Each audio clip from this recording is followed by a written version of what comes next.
Hi guys, so a friend of mine thrifted these lovely throw pillows and she wants me to spruce them up with Ankara fabric cover up.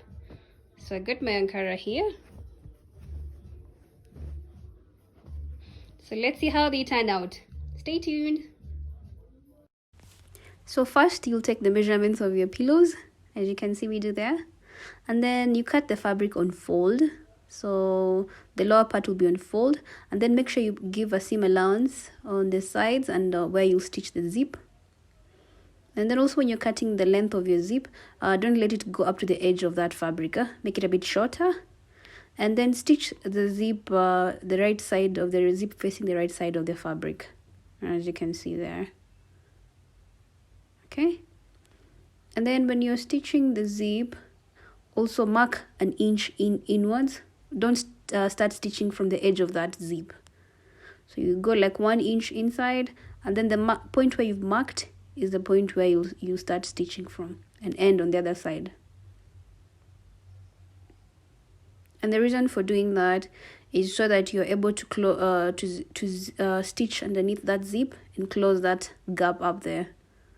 So you just start, the stitching starts at the point where the stitch of the zip started to the edge, as you can see. So you do that on both sides, and when you're stitching you ensure that you do a back stitch on that so that it holds well as well. Then you now turn your cover to the right side, and at this point you're going to do a top stitch just around your zip.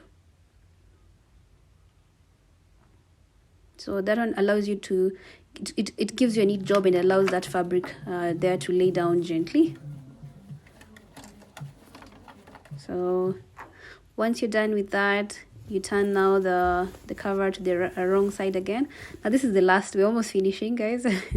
So you'll do the stitch, the stitches at the side to just finish it up, and then you can use a zigzag stitch to just close the edges to prevent any threads from fraying and all that. So I didn't do for the zip. You can also do at the zip as well, the zigzag stitch.